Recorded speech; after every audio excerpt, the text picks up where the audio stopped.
welcome everyone. Thank you for joining this interview today with Mario DiDio, who is GM of Network at Helium. Thank you so much, Mario.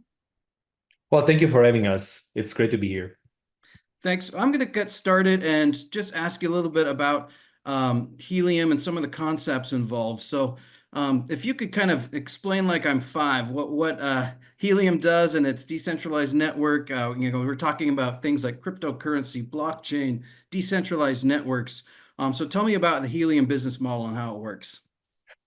Well, okay, let's see if I can do it like as if you're five. Hopefully, I can all get understand infrastructure, but do my best. So when you think of, so the idea behind Helium is what's the target? Is to disrupt the way wireless networks are being built. So even if you're not like an expert in the industry, when I tell you something about a telecommunication infrastructure, a wireless infrastructure, you immediately think of like big tall towers, maybe expensive equipment. And if you're a little more business savvy, you start thinking about, oh my God, site leasing to put those towers on. So this way of building networks is what I would categorize as very centralized, because usually those assets are owned by very few companies. That's the business model, and they get used by operators to provide a service. So now insert helium into the equation, and the idea, the proposition is, what if there was a different way of building the networks, that rather of basing the proposition of this small amount of centralized owners, what if everybody, people like you and I, and everybody can be part of building a network? This concept materializes into devices. We call them hotspots. And you can see actually like right next to me up here, there's Okay. small devices. And these devices, we call them hotspots. And you want to think of them as like mini cell tower. When you think of a cell tower, this big thing, those are like mini cell towers. So like miniaturized version of a cell tower. So what a cell tower does is providing service. So when you have a subscriber of a user, a mobile user, in the proximity of one of the hotspots, the hotspots provides connectivity. And that connectivity, basically, that's how the user reaches the internet. Now, if you deploy a hotspot, I deploy the hotspot, and the coffee shop owner, the restaurant owner, the shopping mall owner, hotel manager deployed the hotspots. Now, if you put them all together, now you have a network. Mhm. This network of hotspots is not owned by a few companies, is owned by the many. And that's where you enter the decentralized aspect. So when you say decentralized, you want to think of a network which is composed by aggregating these hotspots. They act as mini cell tower.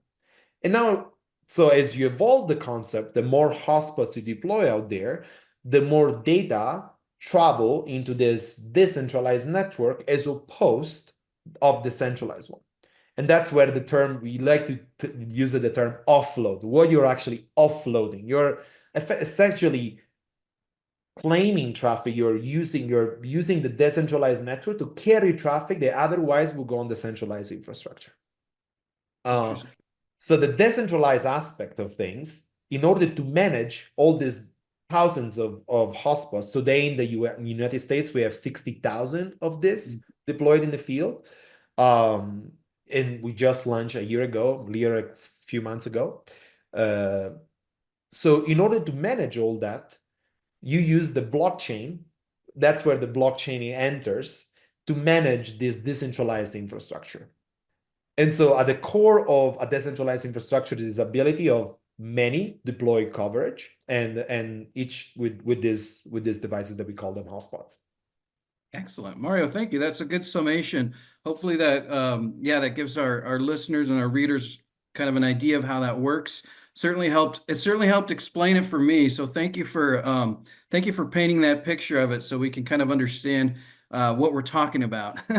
And that's very interesting. So the email hit my inbox. It said there was some news going on with Helium in Mexico and Telefonica, Movistar in Mexico. So tell me what just happened there.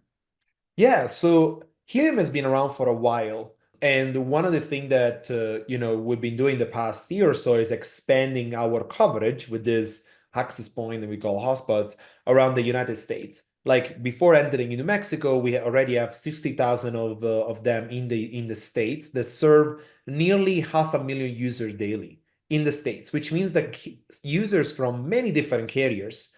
We actually have two of the three major MNOs out there and carriers out there. They already connect to the network daily on a daily basis in the US.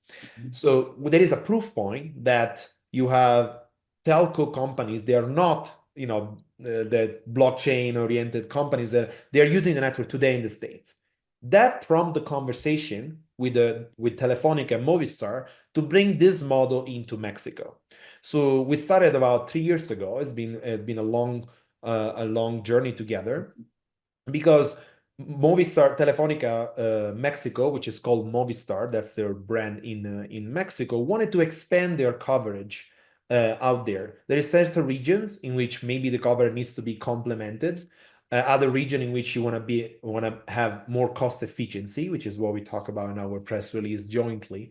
And Helium, again, remember, instead of decentralized, many different hotspots, is a perfect model to apply in that case to realize cost efficiency and give Movistar subscribers a better service. So recently we announced about February 20th, so about 10 days ago, 14 days ago, we announced a joint partnership in which Telefonica and Movistar identify about 300 regions in Mexico where they will activate roughly 2 million users.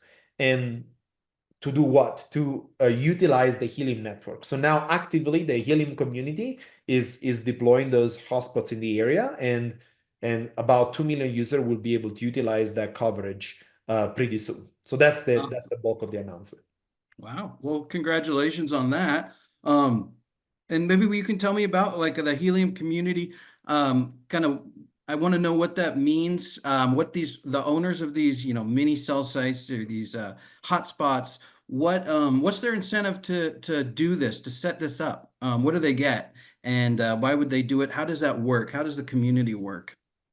It's a great question, and I think it's one of the most meaningful part of building an alternative decentralized infrastructure is that actually this the network that is powered by the many, this by the many, they become a community, and that's I just referenced as the Healing community. So the Healing community is the group of people that deploys hotspots. They're people like me, like you and I, that they purchase the hotspot, or in other cases, they use their own Wi-Fi network to join the network. Why would they do that? Is because the blockchain, effectively, when you deploy a hotspot in a heavily trafficked area in terms of like users, the hotspot has the potential to earn crypto rewards in the form of token. Our token of the Helium network is called HNT, which stands for Helium Network Token. And why would they earn it? They earn it because they're providing a service. So down in Mexico, Movistar will pay the network for traffic that will be transited on the hotspots network, which means that if you are a coffee shop owner and you're serving an X amount of gigabyte into your coffee shop to Movistar customer, your hotspot will be rewarded into with HNT, with the Helium network tokens. Wow. So that's the incentive model. And yet, in all that, with all this complexity, still in a very simple fashion, this network realizes a better cost efficiency than any other centralized network out there. Mhm. That's amazing. So, yeah. So, is there anything else about Helium that you want people to know, or anything else about these types of networks that you'd like to express? Yeah, I think that on a macro level, why this is working? Why do we see this happening today? And why is the perfect time for an idea like Helium in the mobile space to come to fruition? The reason is because with the technology advancement of telecom, when you go from 3G to 4G to 5G, the cost of the equipment is been rising. and the cost of deploying network has been rising. Not just from the point of view of the equipment or the cell tower per se. If you just segment site leasing alone, and if you put together the data from like the major MNOs in the US, you have like more than $12 billion spent into site leasing alone. Just site leasing. This doesn't have to do with site prepping, bringing the fiber into it and the equipment on top of the tower and all that stuff. So just site leasing is $12 billion in 2024. So it's becoming very expensive has become very expensive for operators and carriers to just do the way things has been done historically. And when you layer on top of that the fact that we're going to see more and more mobile data, you use your cell phone today more than you used it yesterday. And that trend will continue to rise in that way. So on one end, you have an infrastructure, centralized infrastructure that costs more and more to deploy. You also have the demand for mobile data that is increasing. So there is a gap that needs to be filled. That is where you can start experimenting as an operator, as a carrier. You can start adopting these alternative ways of creating connectivity. So Helium, which is this decentralized way of creating a network, is a perfect place because it's able to like bridge that gap with a cost efficiency for carriers.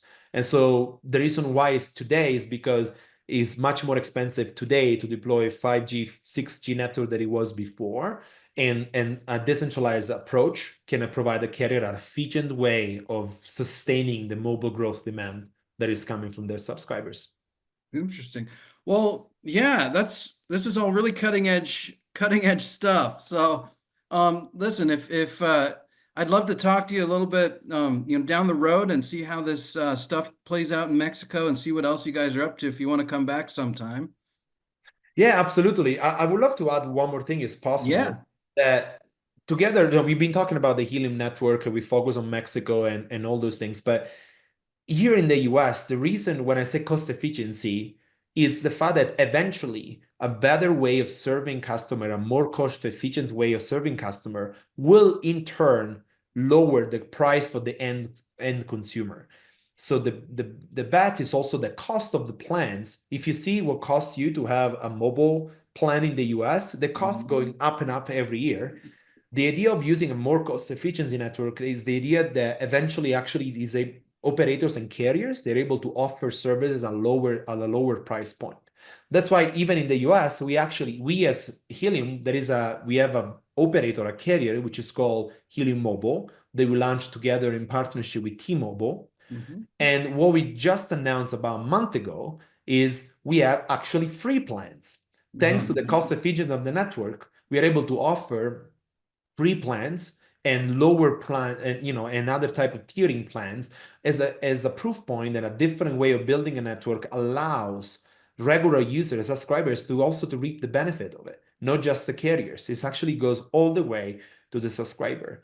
And the partnership with T-Mobile in this way makes it possible so that when you become a Helium Mobile subscriber, you can go on the heliummobile.com website to find out more. But when you become a Helium Mobile subscriber, you are both leveraging the largest 5G network in the US, which is T-Mobile, as well as the Helium network. So our users are always connected. If they are in the proximity of the hotspot, we'll connect to the hotspot.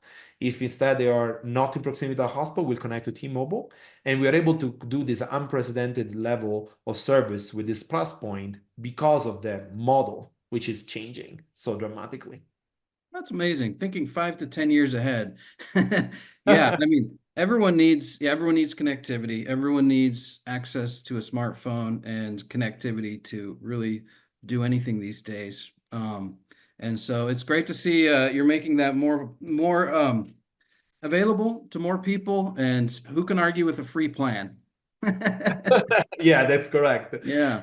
That's exactly right. And then there's nobody you can now argue with a free plan. And so what we're hoping to see in Mexico is exactly that, is a better quality of service, a network that actually delivers better connectivity. When we visited those trial sites back in April, we started with a small trial subset before announcing the expansion last month. And we saw in certain communities, only all they had was like 2G and 3G connectivity, which is, it's nowadays even for just doing a job interview is a problem. So there is an actual social impact of developing a technology like that, or rolling out something that can actually change people's lives, and on a better cost efficiency, both for the carrier and for the subscriber. So we're very excited about Mexico, because having this partnership with Telefonica down there will allow for this model to flourish, and to see to see the benefits both ends. Awesome. Yeah. And, being able to do things like stream, if you want to be a creator or something like that, are very important things that you need a baseline level of bandwidth to do. And so that's fantastic. Well, I think we covered it. Mario, I just want to say thank you so much for sharing all this information and your time with us today. Oh, I appreciate you. Thank you so much for inviting us, and can't wait to talk more about how this progresses down the line. Yes, me too. Thanks, Mario. Thank you.